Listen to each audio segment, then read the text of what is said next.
শয়তানের কুমন্ত্রণা, আক্রমণ ও ওয়াসওয়াসা থেকে আত্মরক্ষার উপায়। ভিডিওটি সম্পূর্ণ দেখুন এবং আপনার বন্ধুবান্ধবের সঙ্গে শেয়ার করুন। নাম্বার 1, হুযায়ফা রাদিয়াল্লাহু তাআলা আনহু বলেন, আমি রাসূলুল্লাহ সাল্লাল্লাহু আলাইহি ওয়াসাল্লামকে বলতে শুনেছি, তিনি বলেন, চাটাই বুননের মতো ফিতনা মানুষের অন্তরে এক এক করে শয়তানের মাধ্যমে পেশ করা হয়। যে অন্তর তা গ্রহণ করে নেয় সে অন্তরে একটি করে কালো দাগ দেওয়া হয়, আর যে অন্তর তা প্রত্যাখ্যান করে সে অন্তরে একটি করে শুভ্র জল চিহ্ন পড়ে। এমনি করে অন্তরগুলো দুভাগে বিভক্ত হয়ে যায়, একটি উল্টানো কালো কলসির ন্যায় হয়ে যায়। প্রবৃত্ত তার মধ্যে যা উপস্থাপন করে তা ব্যতীত ভালো মন্দ কিছুই বুঝে না, আর অপরটি সাদা পাথরের ন্যায়। যতদিন আসমান ও জমিনের স্থায়ী ততদিন কোনো ফিতনা তার কোনো ক্ষতি করতে পারবে না। মুসলিম শরীফের হাদিস, হাদিস নাম্বার 144। নাম্বার 2, আয়াতুল কুরসি পাঠ। যখন বিছানায় ঘুমাতে যাবে আয়াতুল কুরসি পাঠ করবে, তাহলে আল্লাহর পক্ষ থেকে তোমার উপর সবসময় একজন হেফাজতকারী নিযুক্ত থাকবে এবং ভোর পর্যন্ত শয়তান তোমার ধারে কাছেও আসতে পারবেন না। সহিহ বুখারী খণ্ড 6 অধ্যায় 61, হাদিস নাম্বার 530।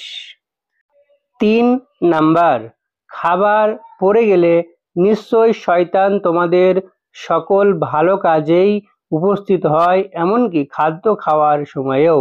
অতএব তোমাদের হাতের লোকমা যদি পড়ে যায় তবে ময়লা পরিষ্কার করে তুলে নিবে, কারণ কেউ জানে না কোন খাদ্যে বরকত রয়েছে। সহিহ মুসলিম শরীফের হাদিস, হাদিস নাম্বার 2033। নাম্বার 4, সাদাকা করা। রাসূলুল্লাহ সাল্লাল্লাহু আলাইহি ওয়াসাল্লাম বলেন, হে ব্যবসায়ী সমাজ, ব্যবসা ক্ষেত্রে শয়তান ও পাপ এসে উপস্থিত হয়, সুতরাং তোমরা ব্যবসায় শয়তান ও পাপ মুক্ত করতে সাদকা জড়িত করো। তিরমিজি শরীফের হাদিস, হাদিস নাম্বার 1208। নাম্বার 5, বাড়িতে প্রবেশকালে জিকির। কোনো ব্যক্তি তার ঘরে প্রবেশকালে আল্লাহর নাম স্মরণ অর্থাৎ বিসমিল্লাহ করলে শয়তান তার সঙ্গীদের বলে, তোমাদের রাত্রি যাপন ও রাতের আহারের কোনো ব্যবস্থা হলো না। কিন্তু কোনো ব্যক্তি তার ঘরে প্রবেশকালে আল্লাহকে স্মরণ না করলে শয়তান বলে, তোমরা যাত্রী স্থাপনের জায়গা পেয়ে গেলে।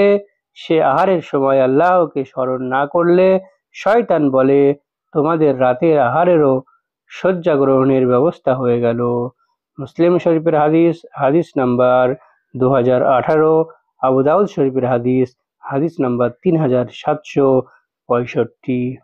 নাম্বার 6, সূরা বাকারা পাঠ। রাসূলুল্লাহ সাল্লাল্লাহু আলাইহি ওয়াসাল্লাম বলেন, তোমরা নিজেদের ঘর বাড়িগুলো কবরে পরিণত করো না। যে বাড়িতে সূরা বাকারা পাঠ করা হয় অবশ্যই সেই বাড়ি থেকে শয়তান পলায়ন করে। সহিহ মুসলিম শরীফের হাদিস, হাদিস নাম্বার 780। নাম্বার 7, জিন ও বদ নজর হতে আশ্রয়। রাসূলুল্লাহ সাল্লাল্লাহু আলাইহি ওয়াসাল্লাম জিন এবং মানুষের কুদৃষ্টি হতে আশ্রয় চাইতেন। এরপর সূরা ফালাক এবং নাস নাজিল হলে তিনি এই সূরা দুটি গ্রহণ করেন এবং বাকিগুলো পরিত্যাগ করেন।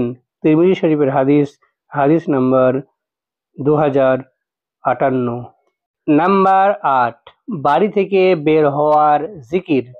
যে ব্যক্তি বাড়ি হতে বের হওয়ার সময় বলে, বিসমিল্লাহি তাওয়াক্কালতু আলাল্লাহি লা হাওলা ওয়ালা কুওয়াতা ইল্লা বিল্লাহ, তাকে তখন বলা হয়, আল্লাহ তাআলাই তোমার জন্য যথেষ্ট, সকল অনিষ্ট হতে তুমি হিফাজত অবলম্বন করেছ, আর তার নিকট হতে শয়তান দূরে সরে যায়।